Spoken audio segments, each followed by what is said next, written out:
สบายดีสวัสดีจ้าพ่อแม่พี่น้องยินดีต้อนรับเข้าสู่ช่องน้องต่ายสาวลาวเนาะตอนนี้น้องต่ายสิพาไปเลาะตลาดนะพี่น้องอันนี้ก็เป็นตลาดท่าแตงเนาะบ่เคยมากกันเลยมากพี่น้อง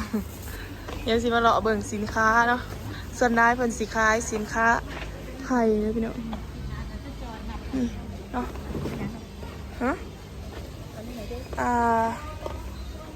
เอายังเนาะเอาพี่น้องเนี่ยสิเอาไปเบิ่งค่ะนี่ปลาเอิ๊กกับกระซาว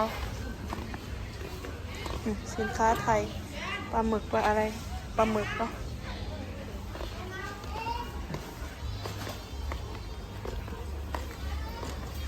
ไปพี่น้องต้องต่อสิดอกสิแม่ค้าขายพวกเจ้าสิซื้ออีกยังกระซาวกับเอิ๊กกับเจ้าสิใส่เจ้าสิดอกไปเบิ่งส่วนเบื้องนั้นเนาะว่ามีอีกยังแน่ดีเด้ซื้อพักได้ไหมคะเอา10,000นี่นะพี่น้องสินค้า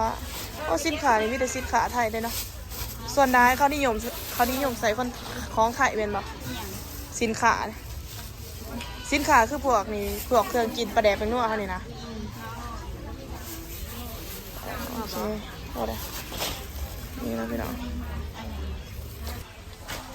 น้องตายเลาะสื่อเครื่องไปฝันกินอยู่เพื่อนนะซาวนะพี่น้องเลาะสื่อ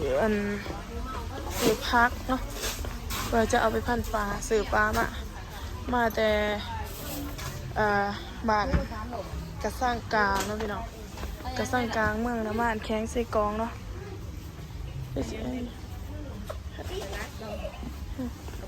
มีแล้วไปเลยน้องพี่น้องพี่จะเอาอย่างสินค้าของกินเนาะแล้วนี่เนี่ยน้องตายกับสิเลาะไปเรื่อยๆเลาะไปเลาะมาสิลงทางกับบ่เคยมาพี่น้องมาครั้งแรกเนาะของกินอยู่นี่ก็คือตลาดแบบใหญ่ด้วยเนาะตลาดใหญ่ก็อยู่เมืองคงอยู่บ้านน้องตายเนาะแถวๆนี้คือใหญ่นี่เนาะพี่น้องเดี๋ยวสิย่างออกก่อนเลาะมานี่เนาะทางไปวันเสาร์นี้บ่ฮู้ว่าน้องตายมาบ่อนไหนนี่สิค่ะจะเป็นพวกเครื่องใส่อีหยังเนาะหลายอย่างพี่น้องโอ้ปิ่งอีหยังอันนี้ปิ่งกบป่ะ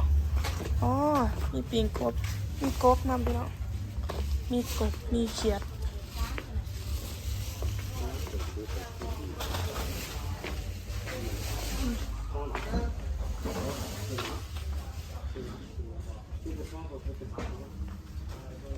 เสื้อฟ้าหน้าแฟนี่เนาะออกมาอันนี้กับประมาณนี้พี่น้องตลาดกว้างขนาดด้วยน้องจ่ายก็กำลังเคยมาครั้งแรกตอนนี้กับพ้นสิโต๊ะเลยเนาะพี่น้องไปเดี๋ยวสิเมื่อกันกลับก่อนวันนี้ตลาดท่าแตงเนาะแข็งเซกองไปกลับก่อนวันนี้ว่ามันจะคล้ายเครื่องคล้ายของร้ายขนาดด้วยแถวนี้นี่จะโตงามเนาะ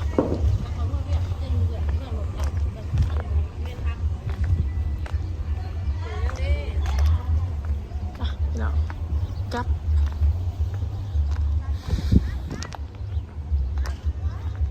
พี่น้องตอนนี้ก็ดื้อเลยเนาะความว่าตลาดมันกว้างได้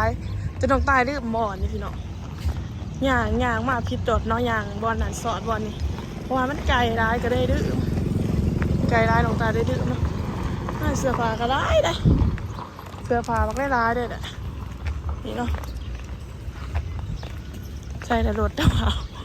ลืมรถพี่น้องลืมบอลซีมาเสื้อผ้า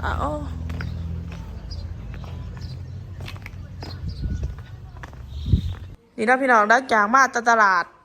ซื้อปลาเนาะพี่น้องซื้อปลามาฝันนี่เป็นบ่าวเอิ๊กเนาะบ่าวเอิ๊กสบายดี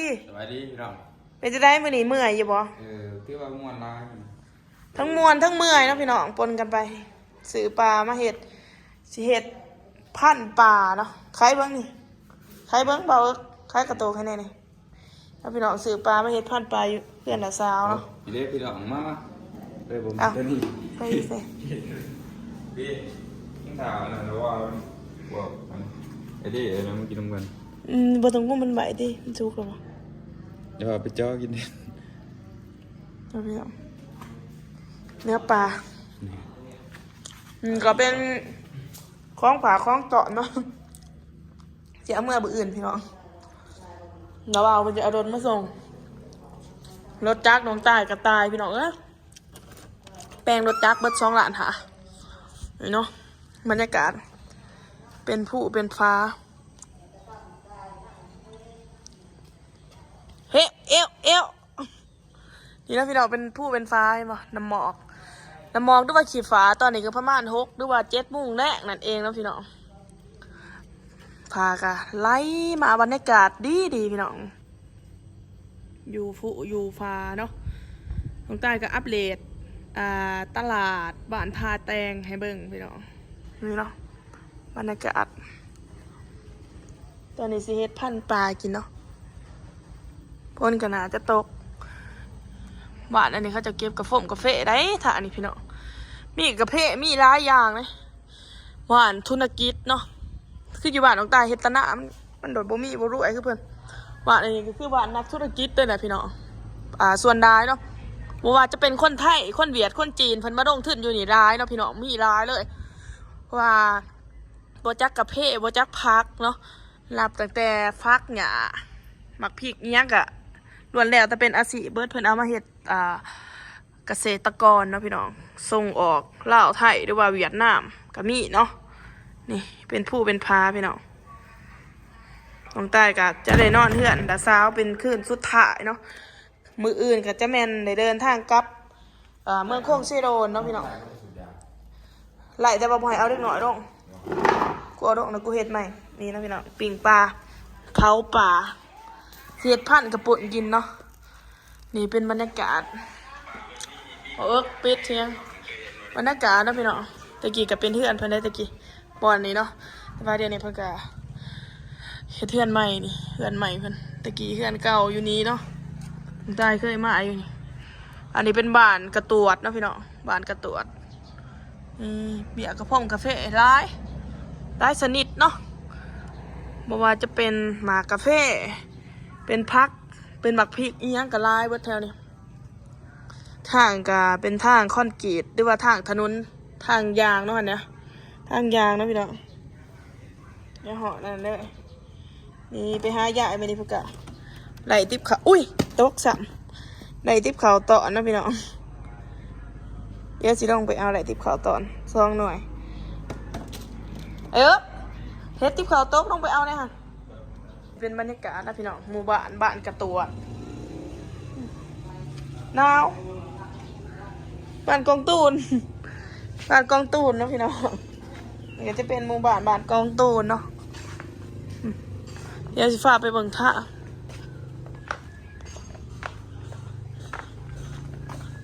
นี่เนาะอันนั้นก็จะเป็นบัตรนะพี่น้องบัตรเพิ่น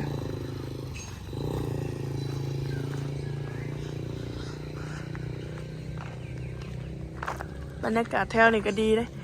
ยามแรงมากเลยอยากหนาวเนี่ยจังหน่อยนี่เนาะทางก็จะเป็นหอด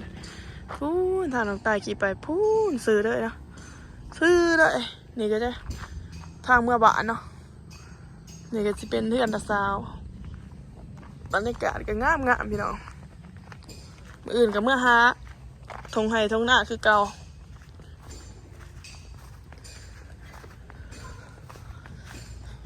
มื้ออื่นก็กลับบ้านแล้วทุกคนนี่นะจ้า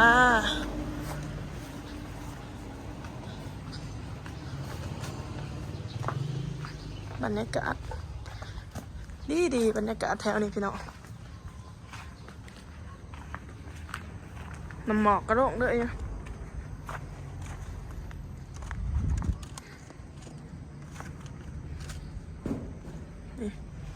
โอเคพี่น้องสำหรับคลิปนี้กันสิจบเพียงสมีเด้อพอกันใหม่คลิปหน้าฝากกดไลค์กดแชร์กดติดตามเพื่อเป็นกำลังใจให้น้องตาเด้อบ๊ายบาย